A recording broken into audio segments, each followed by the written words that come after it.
performances of the offense this year, but I think he finished top 10 in fan voting amongst punters. What do you thought of the season?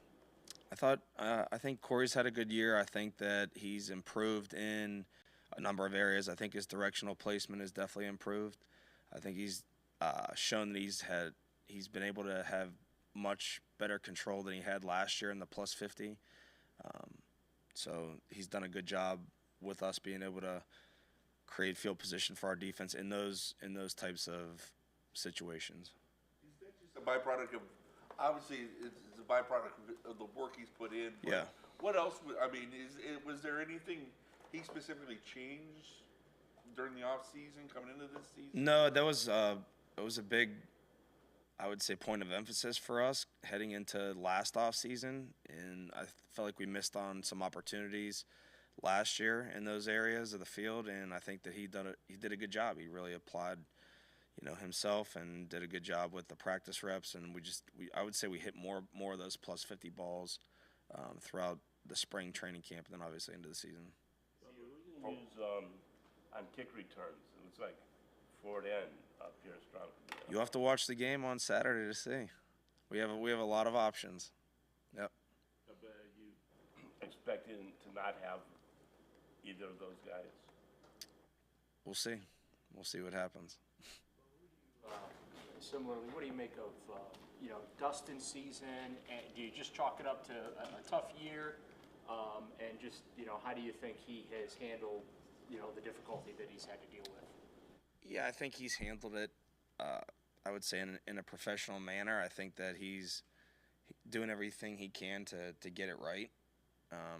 Has hit the ball well the last few weeks, and obviously we had one opportunity last week that he converted on, which was good. But have a lot of confidence in him moving forward and being our kicker. So I think that obviously it's been an inconsistent season for him. With Mike Vrabel leaving now, how valuable was it to have him in the building all year? We talked for a while the other day. I'm gonna really miss him. Obviously he was like a big brother to me as whenever I was a young player in New England, and then obviously being able to cross paths again here, it was great to have him around. I obviously have a ton of respect for him. He's an incredible football mind.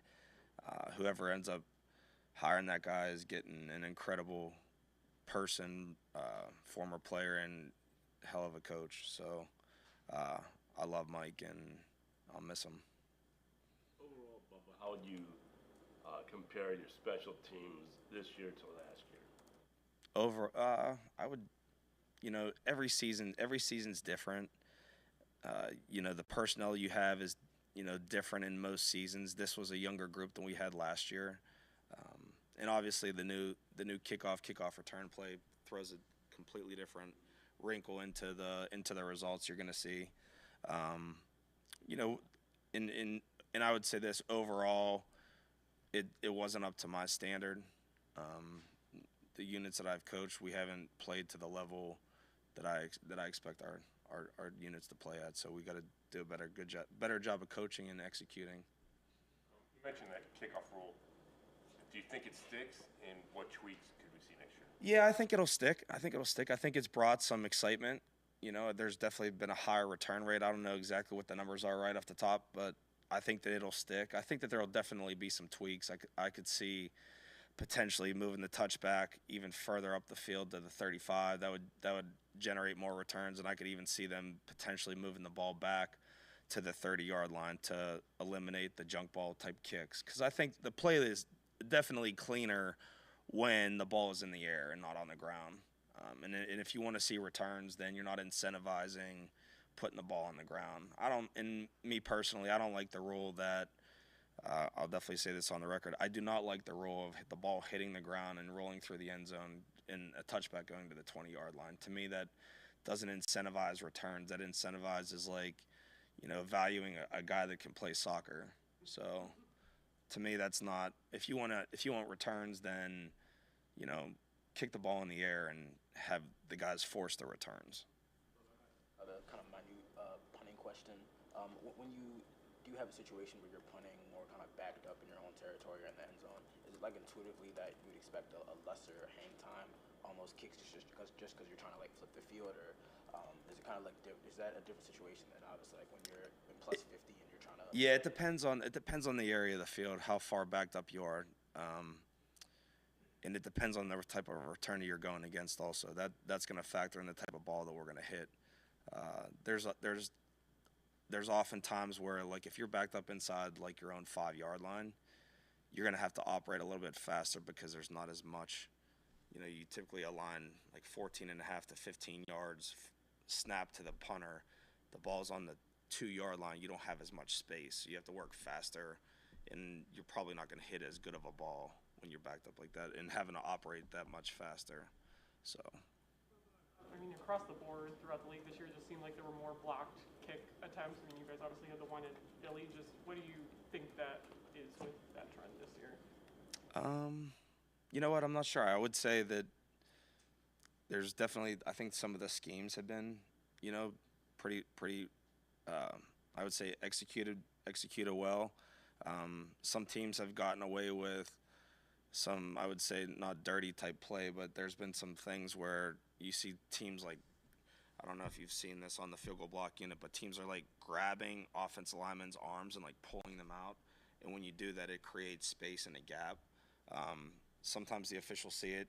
A lot of times they don't. I know a number of teams have, you know, been able to come up with blocks as a result of those plays. I know New Orleans has done it, and we warned the officials before we played them about that.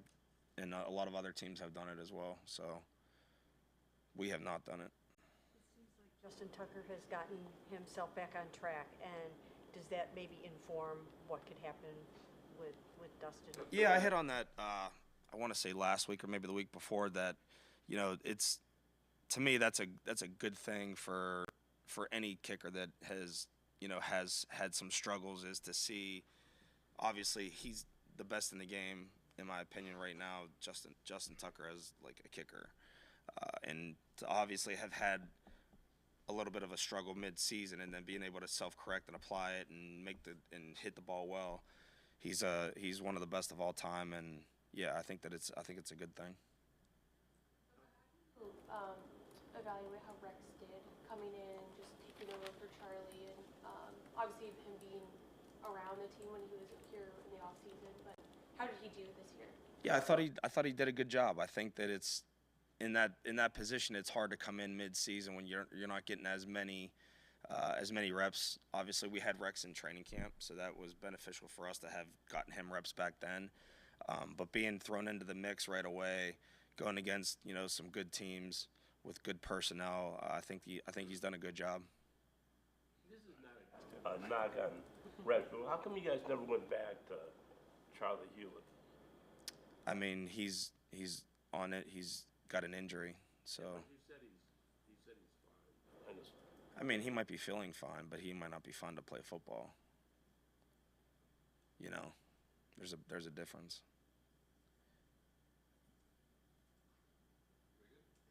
Thanks. Happy New Year. All right, guys.